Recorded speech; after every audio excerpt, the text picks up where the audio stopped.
ನಮಸ್ಕಾರ. ಎಲ್ಲರಿಗೂ ನಮ್ಮ ಈ ಚಾನಲ್ಗೆ ಹೃದಯಪೂರ್ವಕವಾದ ಸ್ವಾಗತ. ನೋಡಿ, ನಮ್ಮ ಭಾರತ ದೇಶ ಬಹಳ ಪುರಾತನವಾದದ್ದು. ಈ ಸೃಷ್ಟಿಯಲ್ಲಿ ಏನು ನಡೀತಾ ಇದೆ, ಇವತ್ತು ಕಲಿಯುಗ 2026ನೇ ಇಸ್ವಿಯಲ್ಲಿದ್ದೀವಿ. ಆದರೆ ಎಷ್ಟು ಬೇಗ ತಂತ್ರಜ್ಞಾನ ಮುಂದುವರೆದಿದೆ. ಕೇವಲ 50 ವರ್ಷಗಳಲ್ಲಿ ಜಗತ್ತು ಬದಲಾಗಿದೆ, ಬಹಳ ವೇಗವಾಗಿ ಹೋಗ್ತಾ ಇದೆ. ಕಾರಣ ಏನು? ಈ ಭೂಮಿಯಲ್ಲಿರ್ತಕ್ಕಂಥ ನಾವೆಲ್ಲರೂ ಜನಸಂಖ್ಯೆ ಇರ್ಬೋದು, ತಂತ್ರಜ್ಞಾನ ಇರ್ಬೋದು. ತಂತ್ರಜ್ಞಾನ ಧನಾತ್ಮಕವಾಗಿದೆಯಾ ಅಥವಾ ಋಣಾತ್ಮಕವಾಗಿದೆಯಾ ಅಂತ ಯೋಚನೆ ಮಾಡಿದ್ರೆ ವೇಗವಾಗಿ ಹೋಗ್ತಾ ಇರೋದು. ಈ ವೇಗ ಹೋಗ್ತಾ ಇದೆಯಲ್ಲ, ಇದು ನಾಶದ ಕಡೆ ಹೋಗ್ತಾ ಇದೆ. ನಮ್ಮೆಲ್ಲರ ನಾಶ ಆಗುತ್ತೆ. ನಾವು ಎಷ್ಟು ದಿವಸ ಬದುಕ್ತೇವೆ ಈ ಭೂಮಿಯಲ್ಲಿ? ನಮ್ಮ ಆಯುಷ್ಯ ಎಷ್ಟು? ಆದರೆ ನಾವು ನಮ್ಮ ಮುಂದಿನ ಪೀಳಿಗೆ ಬಗ್ಗೆ ಯೋಚನೆ ಮಾಡಲ್ಲ. ನಾವು 100 ವರ್ಷ ಬದುಕ್ತೀವಿ, ಆಮೇಲೆ ನಮ್ಮ ಮಕ್ಕಳು ಮೊಮ್ಮಕ್ಕಳು ಮುಂದಿನ ಪೀಳಿಗೆ ಅವ್ರ ಬದುಕಿನ ಬಗ್ಗೆ ಯೋಚನೆ ಮಾಡೋದಿಲ್ಲ. ಇವತ್ತು ನಾನು ಭಾರತ ದೇಶ ಬಗ್ಗೆ ಮಾತ್ರ ಮಾತಾಡ್ತೇನೆ, ಉಳಿದ ದೇಶಗಳ ಸಂಸ್ಕೃತಿ ಬಗ್ಗೆ ಮಾತಾಡಲ್ಲ. ನಮ್ಮ ಭಾರತ ಸಂಸ್ಕೃತಿ ಇವತ್ತಿನದಲ್ಲ. 4 ಯುಗಗಳು ತಮಗೆ ಗೊತ್ತಿದೆ. ತ್ರೇತಾಯುಗ, ತ್ರೇತಾಯುಗಕ್ಕಿಂತ ಮುಂಚೆ ಕೃತಯುಗ, ತ್ರೇತಾಯುಗ, ದ್ವಾಪರಯುಗ, ಈ ಕಲಿಯುಗ. ಈ ಒಂದು ಕಲ್ಪಾಂತರದಲ್ಲಿ ಕಲಿಯುಗದ ಆಯುಷ್ಯ ಕಡಿಮೆ ಇದೆ. ಅದಕ್ಕಿಂತ ಹೆಚ್ಚಿನ ಆಯುಷ್ಯ ಅದಕ್ಕಿತ್ತು ದ್ವಾಪರಯುಗಕ್ಕಿತ್ತು. ಅದಕ್ಕಿಂತ ಹೆಚ್ಚಿನ ಆಯುಷ್ಯ ತ್ರೇತಾಯುಗಕ್ಕಿತ್ತು. ಅದಕ್ಕಿಂತ ಹೆಚ್ಚಿನ ಆಯುಷ್ಯ ಕೃತಯುಗಕ್ಕಿತ್ತು. ಪರಮಾತ್ಮನ ಸಂಕಲ್ಪ, ದೇವಿಯ ಸಂಕಲ್ಪ ಇರ್ಬೋದು ಅಥವಾ ನಾರಾಯಣ ಸಂಕಲ್ಪ ಇರ್ಬೋದು. ಒಬ್ಬ ಮಾತ್ರ ಪರಮಾತ್ಮ ಇದ್ದಾನೆ ಈ ಭೂಮಿಯಲ್ಲಿ, ಈ ಸೃಷ್ಟಿಗೆ, ಬ್ರಹ್ಮಾಂಡದಲ್ಲಿ. ಒಬ್ಬ ಸೂರ್ಯ, ಒಬ್ಬ ಚಂದ್ರ, ಒಂದೇ ಆಕ್ಸಿಜನ್, ಒಂದೇ ಇಂಗಾಲ ಡೈಆಕ್ಸೈಡ್, ಒಂದೇ ನದಿ, ಒಂದೇ ಸಮುದ್ರ, ಒಂದೇ ಉಸಿರಾಟ. ಎಲ್ಲರ ಶರೀರದಲ್ಲಿ ಹರಿದಾಡ್ತನ ರಕ್ತವು ಕೆಂಪಾಗಿದೆ. ಆದರೂ ಕೂಡ ಇಲ್ಲಿ ನಾವೇನು ಮಾಡ್ತಾಯಿದ್ದೀವಿ? ಜಾತಿ, ಧರ್ಮ, ವರ್ಣಾಶ್ರಮ, ನಮ್ಮ ಧರ್ಮ ಅದು, ನಿಮ್ಮ ಧರ್ಮ ಅದು, ನಮ್ಮ ದೇವರು ಅದು, ನಿಮ್ಮ ದೇವರು ಅದು, ನಮ್ಮ ಕುಲ ಶ್ರೇಷ್ಠ, ನಿಮ್ಮ ಕುಲ ಶ್ರೇಷ್ಠ ಅಂತ ಎಲ್ಲ ಹೇಳಿದರು. ಕುಲ, ಜಾತಿ, ಧರ್ಮ ಇದೆ, ಅದು ವ್ಯವಸ್ಥೆ ಮಾಡಿದ್ದಾರೆ.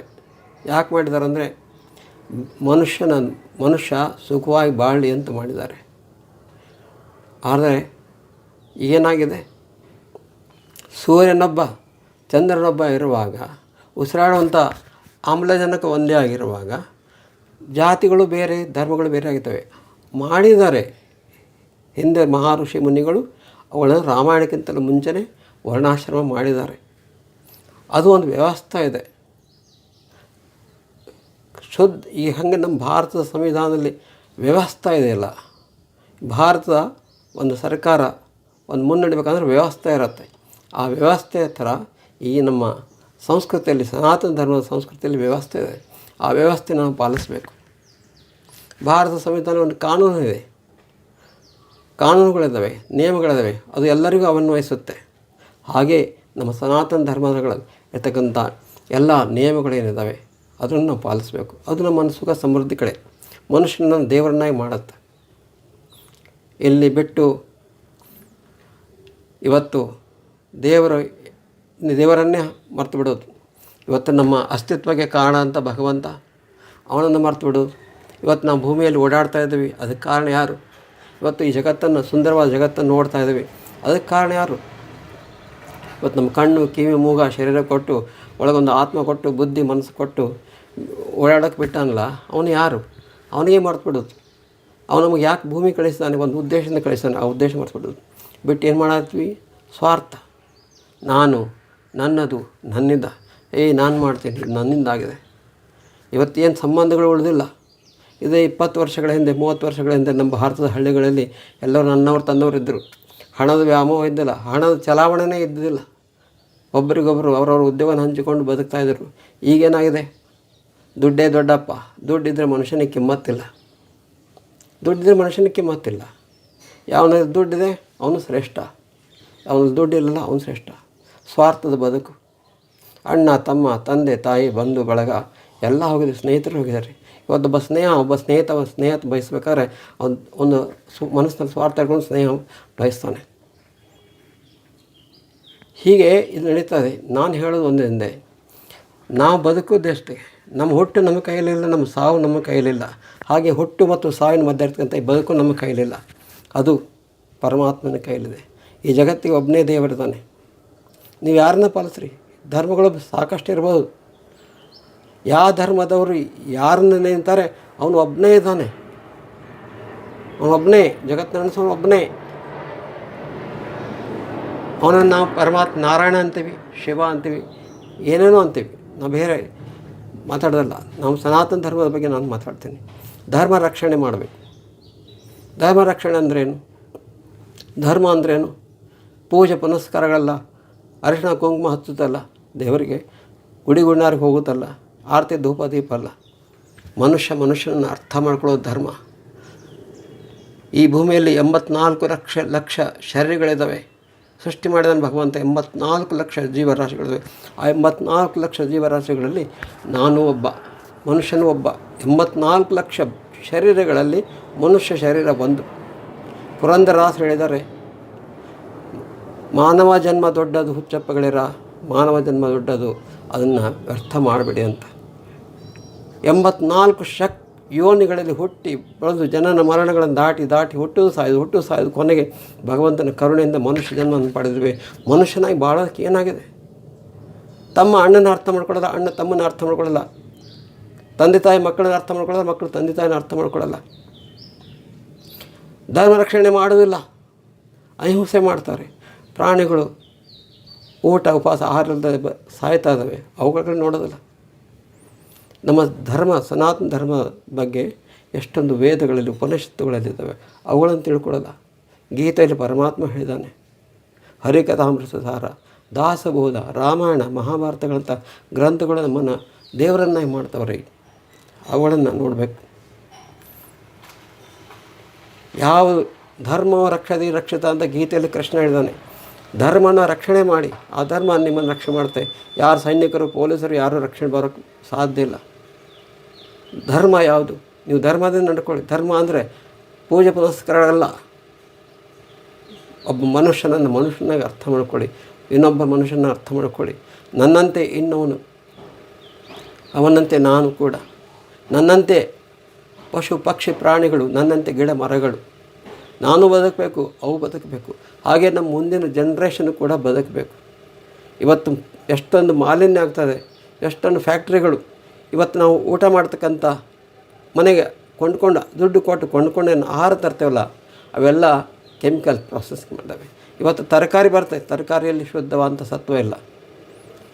ಇವತ್ತು ಕಾಳುಗಳು ಬೆಳೀತಾರೆ, ತರಕಾರಿ ಬರ್ತವೆ, ರೆಡಿಮೇಡ್ ಫುಡ್ ಬರುತ್ತೆ, ಆದರೆ ಯಾವುದರಲ್ಲಿ ಸತ್ವ ಇಲ್ಲ. ಮ್ಯಾಲೆ ಬ್ರ್ಯಾಂಡ್ ಹಾಕ್ತಾರೆ, ವಿಟಾಮಿನ್ ಇಷ್ಟಿದೆ, ಕ್ಯಾಲರೀಸ್ ಇಷ್ಟಿದೆ, ಪ್ರೋಟೀನ್ ಇಷ್ಟಿದೆ ಅಂತ. ಎಷ್ಟಿದೆ ರೀ ಕ್ಯಾಲರಿ, ಎಷ್ಟು ರೀ ಪ್ರೋಟೀನು? ಆಯುಷ್ಯ ಕಡಿಮೆ ಆಗುತ್ತೆ ಮನುಷ್ಯನ. ಇವತ್ತು ನಾವು ಕುಡಿಯತಕ್ಕಂಥ ಹಾಲಿಗೆ ಎಕ್ಸ್ಪೈರಿ ಡೇಟ್ ಕೊಡ್ತಾ ಇದ್ದಾರೆ. ನಾವು ತಿನ್ನುವಂಥ ಮೊಸರುಗಳಿಗೆ ಎಕ್ಸ್ಪೈರಿ ಡೇಟ್ ಕೊಡ್ತಾ ಇದ್ದಾರೆ. 15 ದಿವಸ. ನಾವು ಒಂದು ಹಳೆ ಕಾಲದಲ್ಲಿ ಒಂದು ದಿವಸ ಆಕಳ ಹಾಲು, ಎಮ್ಮೆ ಹಾಲು ತಿಂದು ಮರು ದಿವಸ ಅದು ಹೆಪ್ಪ ಹಾಕಿದರೆ ಒಂದು ದಿವಸ ಆ ಮೊಸರು ನಾವು ಒಂದು ದಿವಸ ಮಾತ್ರ ಉಪಯೋಗ ಮಾಡ್ತೀವಿ. ಇವತ್ತು ಮೊಸರಿಗೆ 15 ದಿವಸ, 1 ತಿಂಗಳು ಎಕ್ಸ್ಪೈರಿ ಡೇಟ್ ಕೊಡ್ತಾ ಇದ್ದಾರೆ.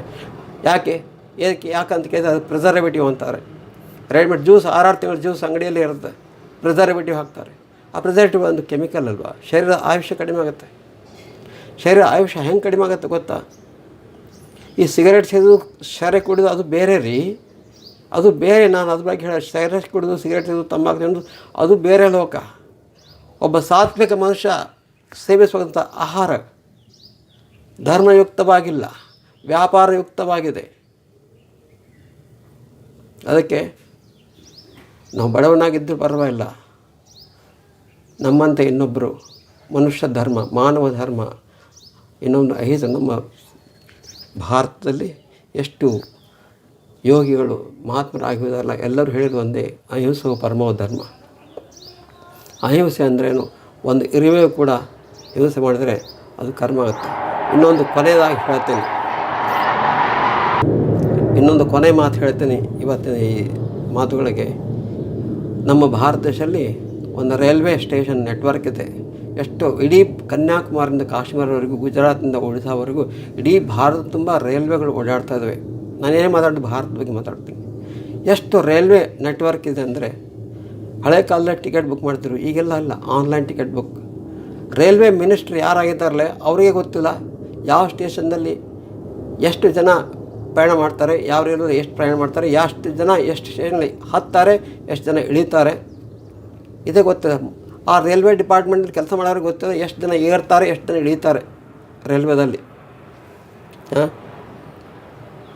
ಅಂಥ ಒಂದು ವ್ಯವಸ್ಥೆ ಇದೆ. ಆದರೂ ಕೂಡ ರೈಲ್ವೆ ಡಿಪಾರ್ಟ್ಮೆಂಟು ಯಶಸ್ವಿ ರೀತಿಯಿಂದ ಕೆಲಸ ಮಾಡ್ತದೆ. ಯಾಕೆ ಹೇಳು? ಒಂದು ಸಿಸ್ಟಮ್ ಮಾಡಿದರೆ, ಆನ್ಲೈನ್ ಸಿಸ್ಟಮ್ ಇದೆ, online ticket booking, online complaint, online ticket booking ಎಲ್ಲನೂ ಆನ್ಲೈನ್ ಮಾಡಿದ್ದಾರೆ. ನೆಟ್ವರ್ಕ್ ಯಾರ್ಯಾರಿಗೂ ಕೇಳಬೇಕು, ಎಲ್ಲ ಟಿಕೆಟ್ ಬುಕ್ ಮಾಡೋಕ್ಕೆ, ಮನೇಲಿ ಕೂತ್ಕೊಂಡು ಟಿಕೆಟ್ ಬುಕ್ ಮಾಡೋದು, ಆರಾಮಾಗಿ ಯಾರಿಗೆ ಹೇಳ್ದಂಗೆ ರೈಲ್ವೆ ಪ್ರಯಾಣ ಮಾಡೋದು, ಯಾರಿಗೆ ಹೇಳ್ದಂಗೆ ರೈಲ್ವೆ ಇಳಿಯೋದು. ಭಾಳ ಟಿಕೆಟ್ ಚೆಕ್ಕಾಗಿ ಬರ್ತಾನೆ, ಅಷ್ಟೊಂದು ಬಿಟ್ಟು ಬೇರೆ ಏನಿರಲ್ಲ. ಹಾಗೆ ಈ ಜಗತ್ತು ಹೇಗೆ ನಡೀತದೆ ಅಂದರೆ, ಇಲ್ಲೊಂದು ನೆಟ್ವರ್ಕ್ ಇದೆ. ಪರಮಾತ್ಮ ಒಂದು ನೆಟ್ವರ್ಕ್ ಮಾಡಿದ್ದಾನೆ. ಆ ನೆಟ್ವರ್ಕ್ ಇದೆಯಲ್ಲ, ಆ ನೆಟ್ವರ್ಕ್ ಕರ್ಮಗಳ ನೆಟ್ವರ್ಕ್ ಇದೆ. ಭಗವಂತ ಎಲ್ಲವೂ ಇರ್ತಾನೆ. ಭಗವಂತ ಸರ್ವಾಂತರ್ಯಾಮಿ, ಸರ್ವವ್ಯಾಪಿ. ಒಂದು ಇರುವೆ ಮಾಡ್ತಕ್ಕಂಥ ಕರ್ಮ ಲೆಕ್ಕಕ್ಕೆ ಬೀಳುತ್ತೆ. ನಾವು ಮಾಡ್ತಕ್ಕಂಥ ಕರ್ಮಗಳೇನಿದವಲ್ಲ, ಅದು ಕರ್ಮಗಳಲ್ಲಿ ಕೈ ಕಾಲಿಂದ ಮಾತಾಡೋ ಕರ್ಮ, ಕಣ್ಣು ಪಂಚೇಂದ್ರಿಯಗಳಿಂದ, ಕರ್ಮೇಂದ್ರಿಯಗಳಿಂದ ಯಾವುದೇ ರೀತಿ ಕರ್ಮಗಳು, ಮಾತಾಡುವಂಥ ಕರ್ಮ ಇರ್ಬೋದು, ಕಣ್ಣಿಂದ ನೋಡುವಂಥ ಕರ್ಮ, ಏನು ಕರ್ಮ ಮಾಡ್ತೀವಲ್ಲ ಎಲ್ಲನೂ ಅಕೌಂಟ್ ಆಗುತ್ತೆ. ಪ್ರತಿಯೊಂದು ಕರ್ಮಗಳು ಆಗುತ್ತೆ. ಮನುಷ್ಯರು ಇರ್ತಲ್ಲ, ಪ್ರಾಣಿಗಳು ಮಾಡ್ತಕ್ಕಂಥ ಕರ್ಮಗಳು ಅಕೌಂಟ್ ಆಗುತ್ತೆ. ಅದು ನೆಟ್ವರ್ಕ್ ಇದೆ, ಲೆಕ್ಕಾಚಾರ ಆಗುತ್ತೆ, ಆಟೋಮೆಟಿಕ್ ಲೆಕ್ಕಾಚಾರ ಆಗುತ್ತೆ. ಅದರ ತಕ್ಕಂತೆ ಫಲಾಫಲಗಳು ಬರ್ತವೆ. ಹೀಗೆ ನಾವು ಮಾಡ್ತಕ್ಕಂಥ ಕರ್ಮಗಳೇ ಫಲಾಫಲ ಇಟ್ಟಿದ್ದಾನೆ ದೇವರು. ಇವತ್ತು ಯಾವುದೇ ಮನುಷ್ಯ ಶರೀರ ಪಡೆದು ಬರ್ತಾನೆ, ಯಾವುದೊಂದು ಜೀವಿ ಶರೀರ ಪಡೆಯುತ್ತೆ ಈ ಭೂಮಿಯಲ್ಲಿ ಅಂದರೆ, ಹುಟ್ಟಿದ ಕ್ಷಣದಿಂದ ಸಾಯುವ ಕ್ಷಣವರೆಗೂ ಅವನಿಂದ ಮಾಡಲ್ಪಡ್ತಕ್ಕಂಥ ಪ್ರತಿಯೊಂದು ಕರ್ಮಗಳು ಲೆಕ್ಕಾಚಾರ ಆಗುತ್ತವೆ. ಪಾಪ ಪುಣ್ಯ ಅಂತ ಅದು ಲೆಕ್ಕಾಚಾರ ಆಗುತ್ತೆ. ಈ ಮುಂದಿನ ವಿಡಿಯೋದಲ್ಲಿ ಹೇಳ್ತೀನಿ ನಾನು. ಒಳ್ಳೆಯದಾಗಲಿ ಎಲ್ಲರಿಗೂ. ಧರ್ಮೋ ರಕ್ಷತೆ ರಕ್ಷಿತಃ.